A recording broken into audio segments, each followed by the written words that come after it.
le musée de l'armée réunit les plus beaux ensembles d'apparats de la Renaissance. Ces armures viennent de Dresde, de New York, de Stockholm, de Vienne, de Turin, de Leeds ou de Saint-Pétersbourg. Et les plus grands musées du monde ont rendu possible cette exposition unique. Le moment de montage est un moment de rêve. Un moment de rêve parce que tout se passe très bien. Nous sommes à peu près dans les temps. Nos collègues sont tous passionnés de participer à ce projet parce que eux aussi, c'était un moment qu'ils attendaient, de pouvoir voir ces pièces enfin ensemble.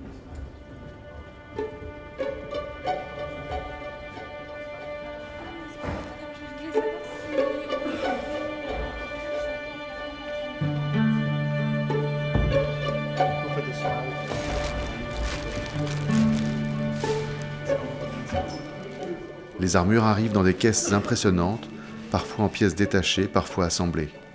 Toujours leur manipulation fait l'objet d'un soin particulier.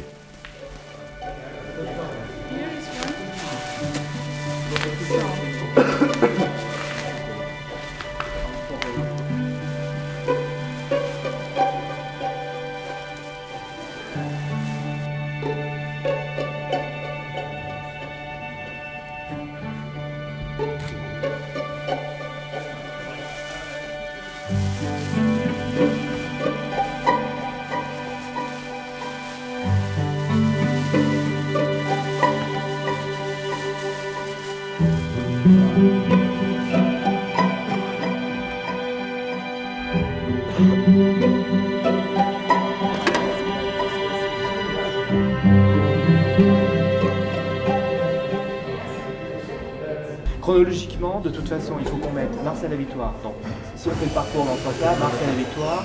Et vous finissez par celle-là alors? Normalement, ces deux-là doivent être au même niveau parce qu'elles se font. Ou alors on les met l'une à côté de l'autre. Ces pièces, je pourrais dire que je les connais toutes presque intimement. J'ai passé des heures et des heures à regarder à la loupe les images, les décors, à compter les rivets, etc.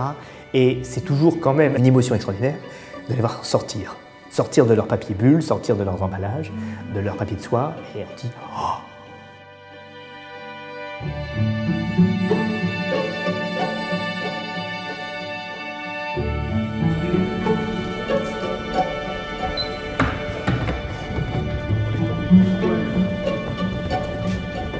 Bonjour.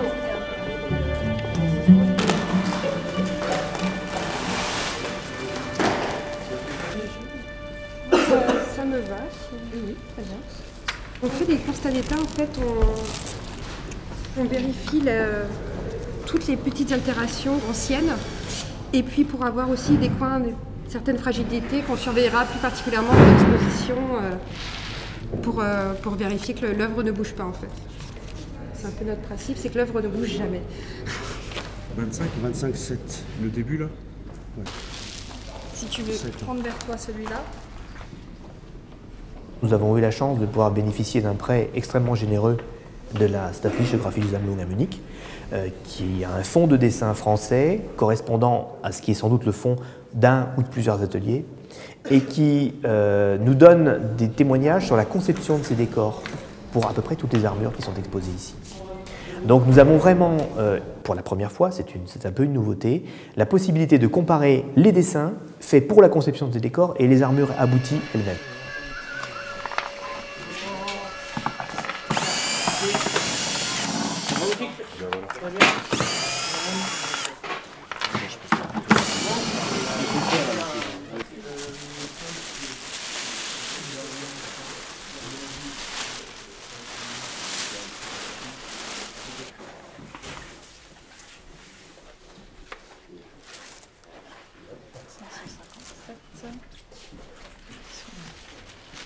Vous voulez qu'on regarde les montures pour qu'on va peut-être faire les constats d'état d'abord? Oui. Et après on fera la bourguignotte, c'est une vitrine cloche, donc on le fait nous-mêmes.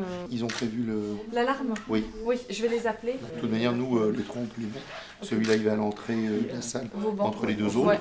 Donc, bon, on peut tout faire là ce matin si on veut. Et ben on peut charger le chariot. On peut même le faire maintenant, on laisse M. Renaudot faire le constat d'état, et ensuite on revient là. Ah oui, on peut faire ça. Hein? Comme ça, ils ont le temps, par contre.